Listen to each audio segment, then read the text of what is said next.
Demand generation is one of the most powerful approaches in B2B marketing, and in this ultimate demand generation strategy guide, I'm going to give you all of the information you need to explode your growth and get clients coming to you instead of you having to chase them. So in this video, I'm going to reveal to you how to set up a complete demand generation system, what the top 10% of companies do that makes their marketing look like black magic to the uninitiated, and the absolute worst things you could possibly do when setting up a demand generation system. And these things are surprisingly common and you must avoid them like the plague, otherwise none of this is going to work. So first, how do we set up this system?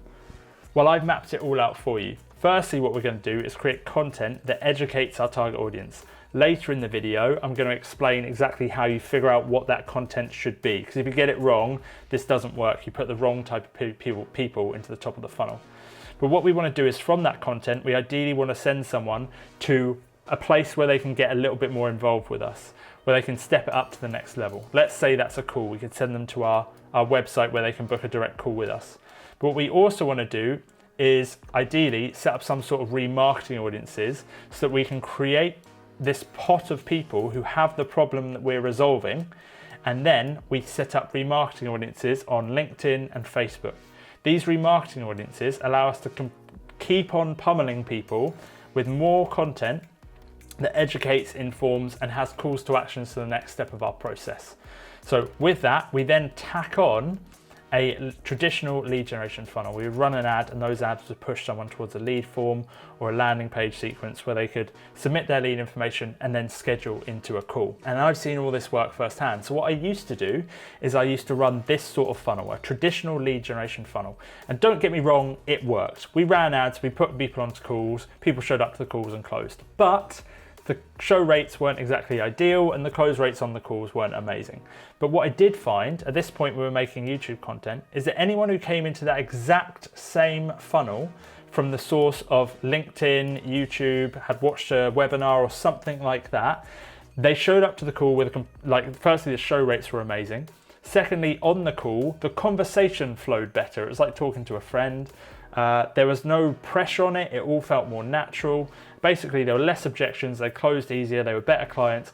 Just the exact same thing, just by tacking on this demand generation element, worked. And I'm not a natural born salesperson. In fact, I suck at it and I hate all that pushy sales stuff.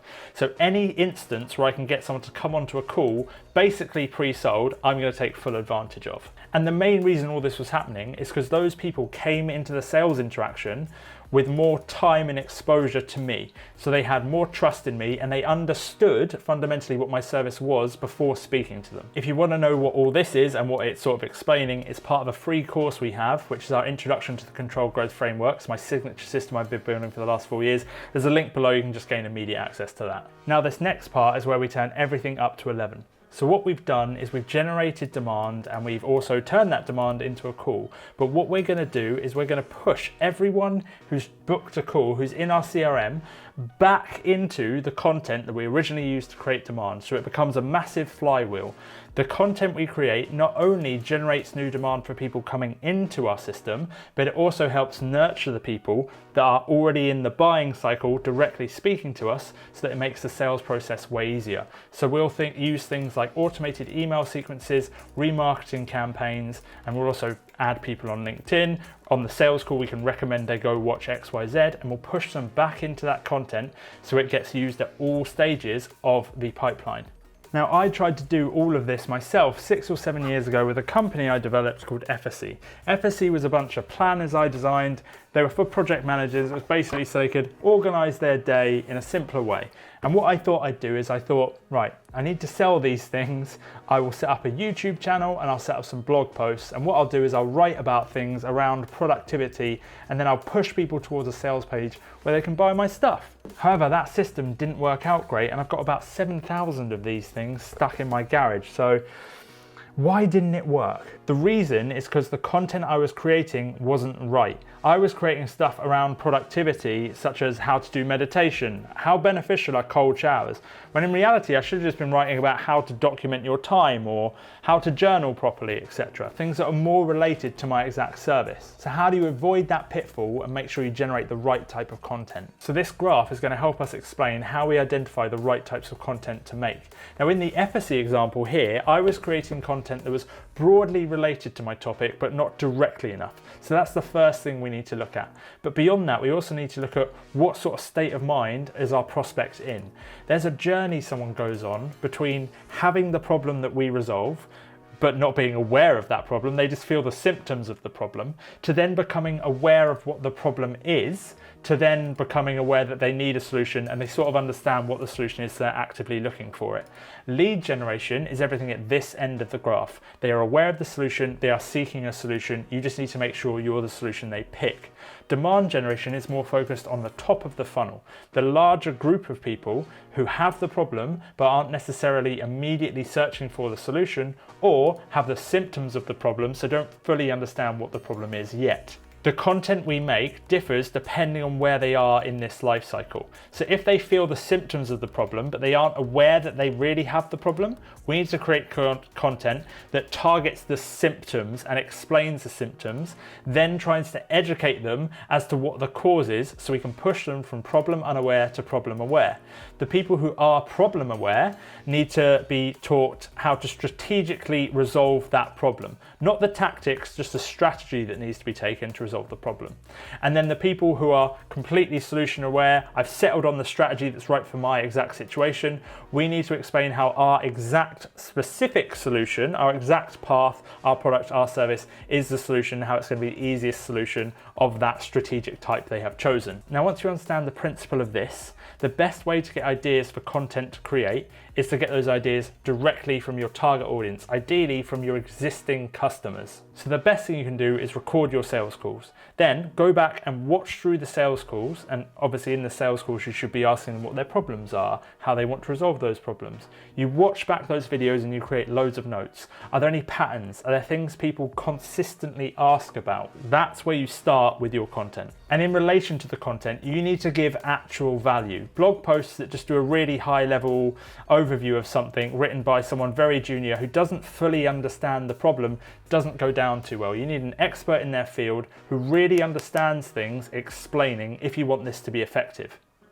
You also want to make sure that you're explaining things in more simple terms. Generally speaking, everything's just rehashed information, but the best thing you can do is rehash that information in a way that makes it easier for someone to consume. So that's what you should do, but there's some very easy traps that you can fall into that are going to leave you banging your head up against the wall, not understanding why this shiny new demand generation thing isn't working for your exact situation. So I'm going to run you through those now. So when our YouTube channel started to grow a little bit, we were getting tons of sales calls coming in. My diary was just booked up with sales calls back to back. But I started to realize that that close rate was going down.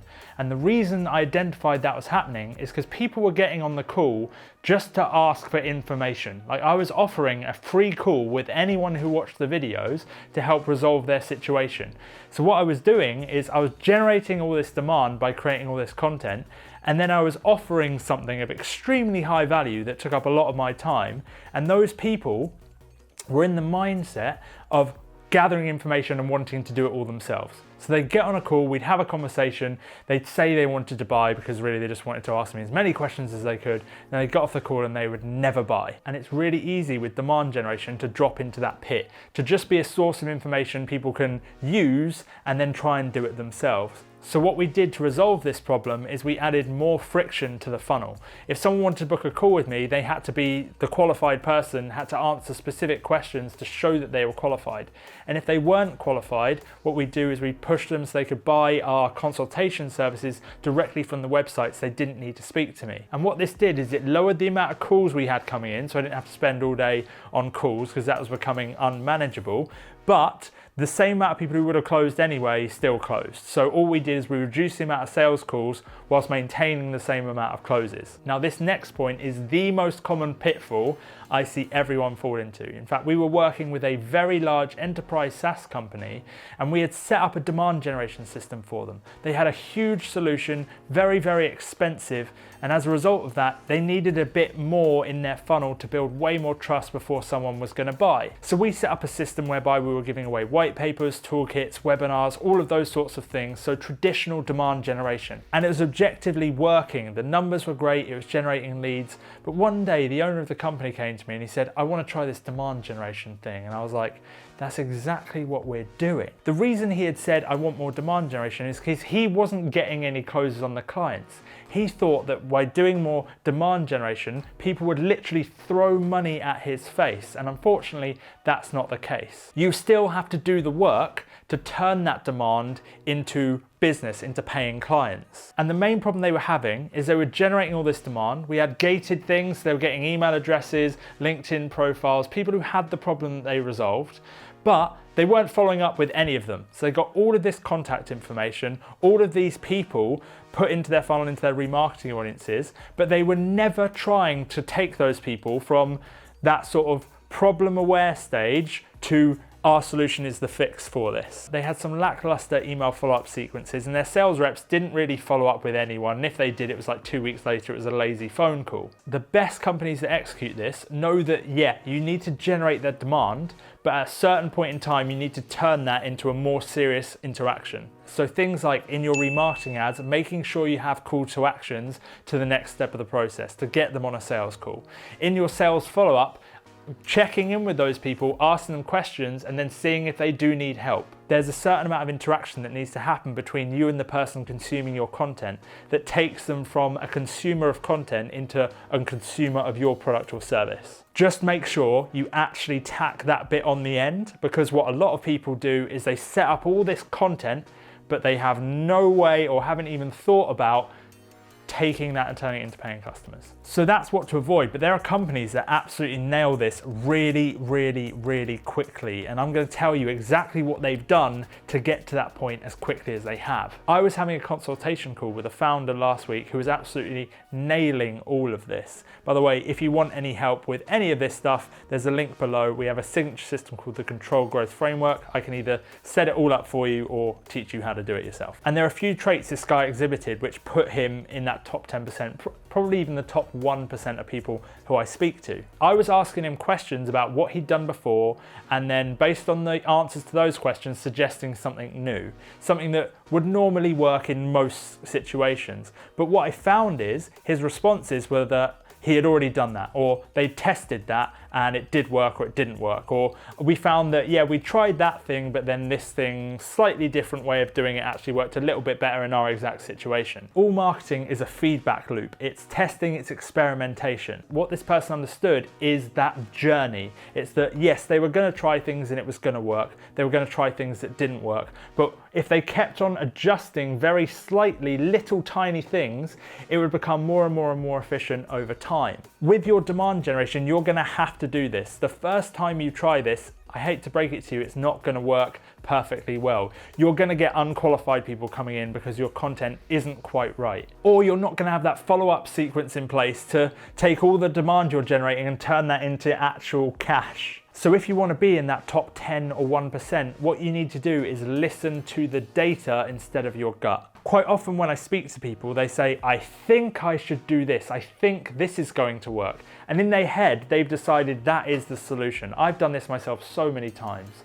But what the best people do is they try something, and if it doesn't work, they say, okay, that's fine. The data tells me it doesn't work. I'm going to do something else and follow the data. And conversely, they might try something that in their head they think this isn't going to work, but it does work. Like on paper, the data tells them it works. It's bringing them in clients, and they keep doing it because they're being led logically. So when you're setting all of this up, make sure that you're led from a place of logic as opposed to emotional decision making about what it is you should be doing. And all of that takes time, so just stick to the process, you'll get there eventually. Now, if you're going to do demand generation, one of the most consistent places you can generate demand and turn those people into paying customers is LinkedIn. And in this video, I talk you through the exact system automation we've been using on LinkedIn that you can set up and run on autopilot to firstly generate demand and then turn that demand into paying customers.